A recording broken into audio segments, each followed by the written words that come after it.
Hi everybody, this is Surina. You are watching Now It's So Vivid. Today's video is going to be my comprehensive review of the newly released Starchild Tarot.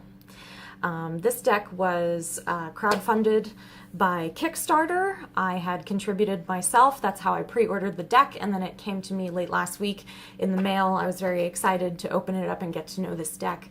I was immediately drawn to it because I really liked the artwork that was depicted, and I really dug the theme of the deck, which has to do with Akashic record. And I'm going to give you my full review, my full opinion on this deck. I'm not going to pull any punches. There are some things about this deck that I am very critical about, and also some things about this deck that I think were done absolutely right. So I'm going to be as honest as I can. My goal here is not to crap on the deck. I am going to give you my opinion, but in spite of my opinion, what I hope to do is to give you enough information that you can be informed about it and make your own decisions as to whether or not you want to buy it. Nobody's sponsoring this video or anything. I don't even monetize my videos. I just really wanted to talk about this deck because I have a lot of thoughts, and I wanted to be upfront about it because I know many witches that watch my channel probably also read tarot. I will say that I am in no way a tarot expert. So there's your foreknowledge. I am an enthusiast of tarot. I am a collector of tarot. I read for myself and I occasionally read for my friends. I'm certainly not a professional. There are many people, especially on YouTube, whom I, highly respect for their tarot knowledge. So, just keep that in mind, that I'm really reviewing this deck as a consumer and not as like, an authority on tarot. I certainly don't think of myself that way. Before I begin, I just want to say that I already filmed this video, and then I transferred the file from my phone onto the computer, as I often do when I'm filming videos. I use my phone to do this, and I had just sort of like recorded it really fast before going out yesterday, and when I looked at the playback on my computer, I realized that I filmed the entire thing upside down. So I'm doing it again.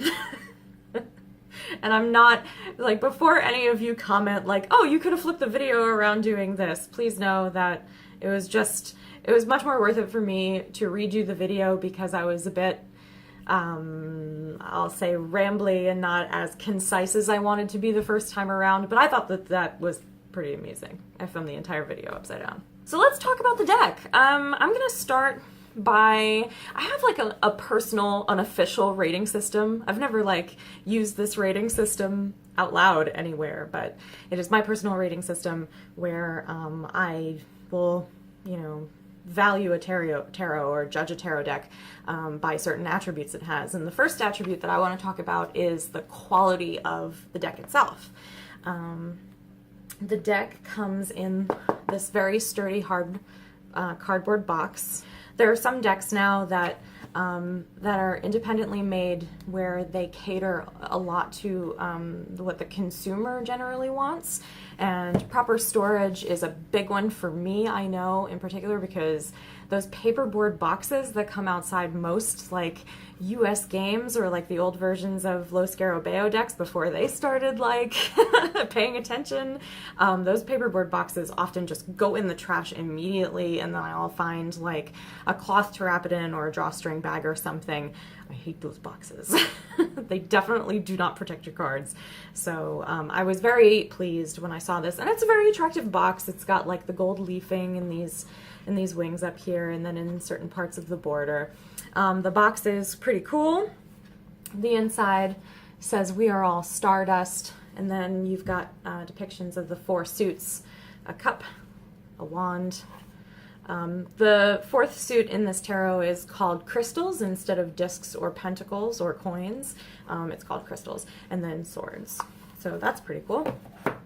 And then the cards themselves, these are cards that I would say are on par with decks like the Fountain Tarot or the Prismavisions Tarot. Very thick, sturdy cardstock, not a great deal of flexibility to them, so side shuffling is really the way to go with these guys. And as you can see, there is a very lovely, shiny, kind of antique gold edging on the side of these cards, which I think goes beautifully with the backs of the cards and these pastel colors. It's really a very stunning deck to the eye, I think. And one of the reasons why I was so drawn to this deck was because of the color palette that was used and because of the artwork. The art in this deck is all done with a series of photo collage, so using real life models and other photographic images, and is I think a very nice and very appealing to the eye art style, so something that I was a-okay with right off the bat. So quality of cards and the packaging that it comes in, awesome. I'm all for it. A lot of people prefer a little more flexibility with their cards so that they could do like riffle shuffles and stuff, but it's not a make or break for me, honestly, and this deck is also borderless on both the fronts and the backs, so that's also not something that's a make or break for me in terms of what I like in tarot decks, but it is something that most people like, so that's something you should know. So I'm going to talk a little bit about the images on the cards. Like I said, I really love the art style in this deck, but then there were a few times, just as someone who is a student of tarot and has familiarized myself with some of the pictorial depictions of the archetypes on these cards, there were certain instances where I felt like this was done very well, and other instances where I felt like it was done with very little thought. And I'm going to go through certain ones. I'm not going to go through every card, but I do want to get to certain ones in the major arcana that I either think one or the other about. Either was done very well or was not done as well as I would like. The magician in this deck is, there's a little figure down there. She's wearing white. She's got a really bitchin' hat on, and she's holding a wand and then has the rest of the symbols of the four suits of the tarot in front of her, as most magicians do. I find the composition of this image a little weird.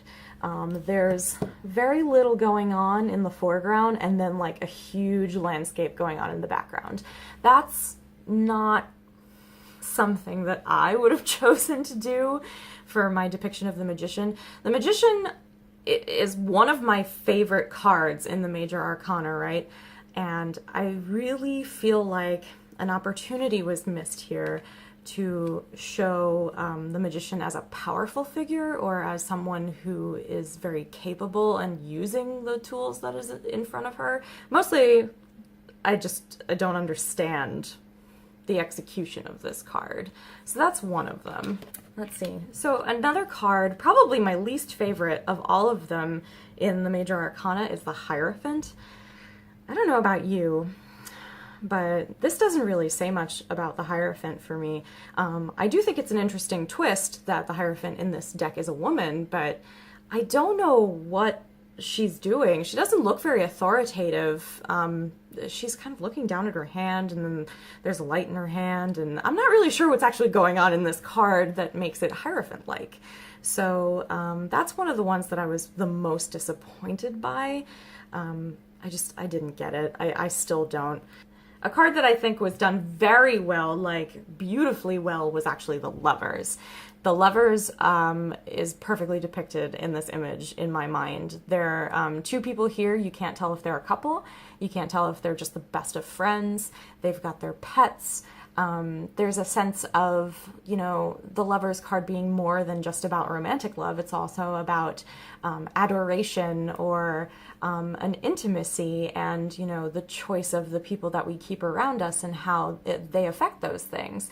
And that's something that I thought was really beautifully done in this card in a very simple way. You know, this deck, it sort of flips back and forth, honestly. It's not consistent throughout, but there are certain cards in this deck that I think have very minimalist images on them, and this one in particular I think is done rather beautifully. Just as an amusing side, the Chariot is a unicorn in this deck, which I thought was pretty cool. Another card that I didn't quite like is Temperance. One of the things that I love about the Temperance card in other decks is that there's this sense of care. You know, the depiction that we normally see of temperance is this very thoughtful pouring of liquid from one vessel to another. It's an act that requires a lot of concentration and is something that has always spoken to me about temperance that I don't see here. The posture in this card is very passive, and I really don't feel that energy in this card. So, you know, that was another disappointing one for me. And then we come to the Sun card. I don't know how I feel about this. I feel like compared to the other images in this deck, and in the Major Arcana in particular, this one doesn't have a lot going on in it. And there's nothing particularly wrong with that, but it just feels inconsistent to me. There are certain images in this deck that look very detailed and have lots of different, like, you know, sort of faded symbolism in the background, and it's very intricate and stuff like that. And then you come to the Sun card, and it doesn't look like a whole lot of thought went into it. It's just the sun over this sort of mountainscape that's, you know, sort of a mirror image.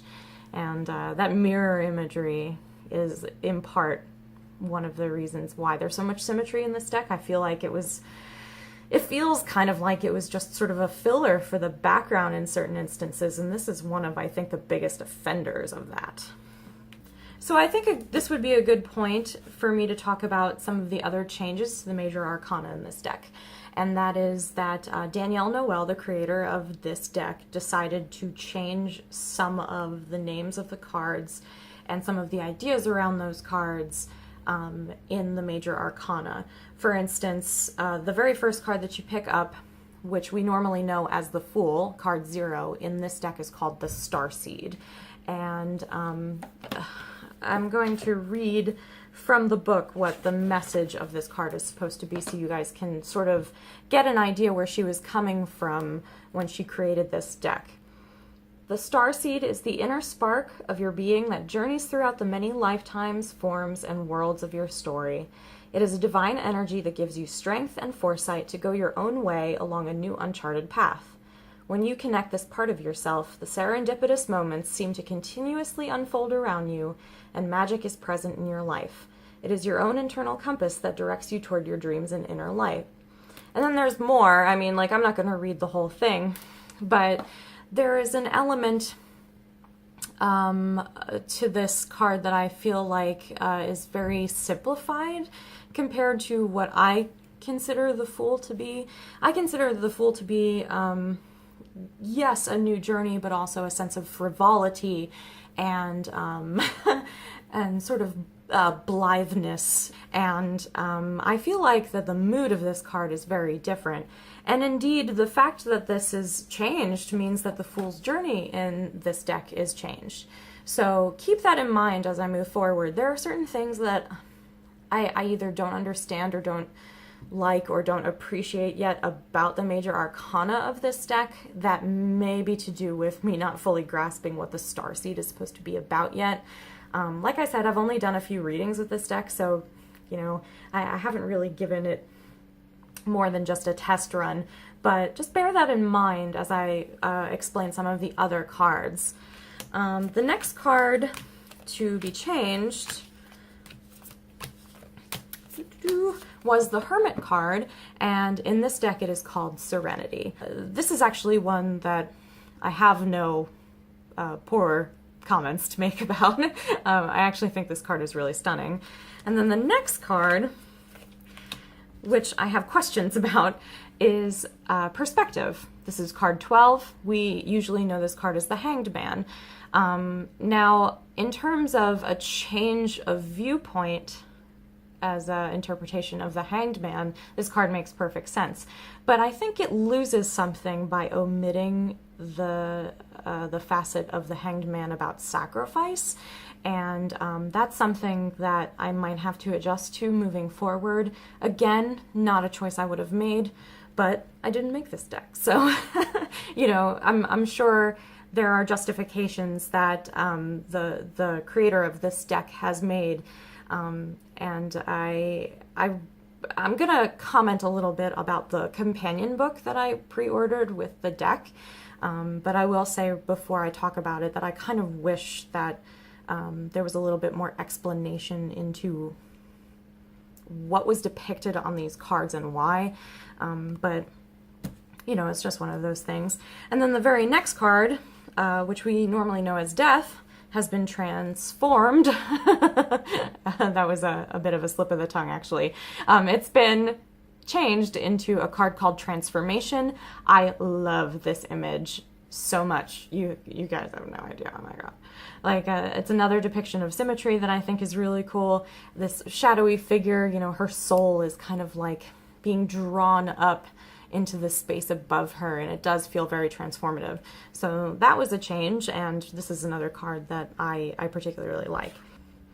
The Devil card in this deck is called Oppression, and I have mixed feelings about this one too. I love the veiled figure in the middle. She looks very Ghost of Christmas Future, but unfortunately I'm not really sure what's going on in the picture around her. She's sort of standing in front of a celestial body that may be the moon, maybe the sun, I'm not really sure.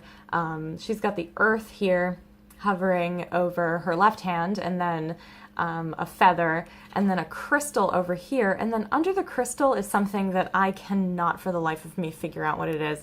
I'm probably not going to be able to zoom in or focus on it with my crappy phone camera, but it doesn't look like much, and it looks like it could also be the sun, so maybe this is the moon, but I'm not really sure. Again, I haven't even gotten to the book yet, but one of the issues that I had was that she doesn't bother to explain in the book like what is actually depicted in the cards, and sometimes it's ambiguous or not quite clear. So I feel like the companion book really would have benefited, or the deck would have benefited from having some sort of explanation for the scenery in these cards. So yeah, that's another one where I was like, shame. The card that we know as Judgment in most tarot decks in this deck is called Awakening, and I like this card too. This is, I think, an improvement of Judgment. Like I said, I'm not an expert on tarot or anything, but I think we can all agree that Judgment feels very heavily influenced by the sort of Roman Catholicism that really inspired what we know as classical tarot. It feels very Book of Revelations, and I know a lot of people are distracted by that. So you may actually find some relief in knowing that those particular religious undertones are not present in this deck, which is pretty cool. And then there's actually a 22nd card in the Major Arcana of this deck, and it's actually numbered 22, which I find is rare for 79th cards or added cards to tarot decks. In other decks that have extra cards, I know in the Fountain Tarot, the added card to their Major Arcana is actually an infinity symbol. In the Prisma Visions Tarot, it's a question mark, and in this deck, it's actually the number 22, and it is the Akashic Records. And this card, I know she goes into it a little bit in the book, but it has to do with accessing one's Akashic record, which is the sort of astral library, if you will, of all knowledge that has ever been or will ever be, which, you know, that's a pretty heady idea. And one of the reasons why I was drawn to this deck, because I loved that idea as a theme for a tarot deck. So like I said, I think I'm going to keep that in mind as I use this deck a little bit more, just in case it changes my opinion on some of the cards that I felt were falling a little flat in their interpretation. But, you know, it's not just the Major Arcana that's guilty of this. There are plenty of other cards in this deck in the Minor Arcana that I really did not understand, didn't really get. For instance, when I was going through this deck, one of the biggest offenders, where I just felt like it was just an art card and not really helpful for like learning tarot, was the Six of Wands. I always think of the Six of Wands as, you know, an accomplishment, like something accomplished, or you sort of elevating to a higher position, or a promotion of some kind. I don't get that in this card at all. It's a little bland. I don't know. I just don't understand what's happening here. I don't know what she's doing. She's got sort of her hand on the wand down there, but then there's a mirror image of her. And like I said, I think it was just sort of a stylization of the Six of Wands, and not really getting into what the Six of Wands is supposed to mean. Now, before I get a lot of flack for this, let me just say that I know that tarot is interpretive, and I know that a lot of people use their instincts when they do readings, and it has absolutely nothing to do with how accurately, you know, the archetypes are depicted on the cards. There are people who use pip decks, and they're perfectly happy to do so. I personally, I'm still a learner of tarot, so you have to keep in mind that a lot of my criticisms of this deck have to do with someone who is still learning, is still kind of like caught up in a lot of the imagery, and I have to look toward reference sometimes if I can't quite remember what a card is supposed to mean, you know what I mean? So I don't know that I consider myself a beginner anymore, but I'm still kind of a novice, if you will. And that has heavily influenced how I feel about this deck, of course. A lot of other people I know will be willing to reconcile all of the things that I find displeasing about this deck. I also know that not all decks are Rider-Waite-Smith clones. So, you know, it's perfectly up to the creator of a tarot deck to either stay with or reject completely classical interpretations of these cards. I'm just giving you my personal feelings on the matter because, like I said, I'm a pretty new reader, so, you know, coming from that perspective definitely colors my opinion on this deck. Ooh, something happened. Sorry. I got distracted by my computer. But anyway, yeah, there are just instances in this deck where I felt like the images were kind of not totally understandable. Like I didn't quite get it when I looked at the cards. So maybe some additional use of this deck will change my mind about that. And like I said earlier, I expect that, you know, me keeping in mind what the theme of this deck was supposed to be may also change my mind about it as I give it a bit more use. So yeah, just remember that this is what I feel today, but maybe not tomorrow. So now I want to talk a little bit about the companion book that I had pre-ordered with the deck. I've already talked a little bit about how the images on the cards aren't really explained in this book, and that's something that I would have appreciated a lot for aforementioned reasons. But also the book itself is great in places and not so great in places. There are parts of the book that I feel are really helpful. Tarot journaling ideas, like you might find other journal prompts to look like, which I thought were extremely handy. There's also a section in here on tarot spreads. There are some specific spreads for this deck, like the Akashic spread, the Starseed spread, and the Metatron spread. So you are, you know, at the liberty of the author to explain how to use those things. And, you know, I found them pretty interesting myself. Every once in a while, there's like a font change in this book, and it's really jarring. For instance, the first place where I found it was there's this page that describes the four suits of the deck and explains what they're about. And in the swords section, it says, "The swords rule the power of the mind and our internal ethical principles." Out of all of those words, the word ethical is in a different font. And I don't know, I don't want to be cruel, but at the same time, it does kind of feel like somebody added the word ethical in as an afterthought and then forgot to change the font. Then, as I went through, there's another section of the book that talks about the 13 chakra system, which is something that is an association that the creator of this deck wanted to talk about in relationship to the cards. And you've got, you know, these two pages have the same font, and then in this area, that same font is like 2 sizes bigger, and then down here, it's totally different. I feel like that could have been done a little better. There are also instances of writing in this book that I felt were a bit bland.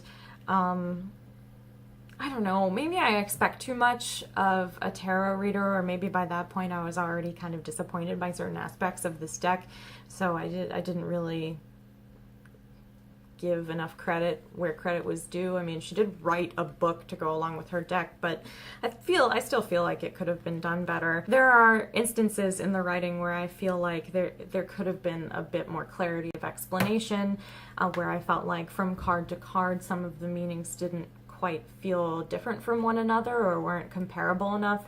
So, you know, I feel like it's worth further study, and I will definitely try to go through it again and see if there's anything I missed or any sort of nuances that I didn't pick up on. But overall, I would say that I like the deck, but I only merely like the deck. I didn't fall in love with it. Again, I do find the artwork to be, for the most part, very beautiful, and I love the idea and the theme that was the motivator for creating this deck, but overall, not my favorite. If I had to give this a rating system, let's say out of 5 Fools, this would get a solid 3.5.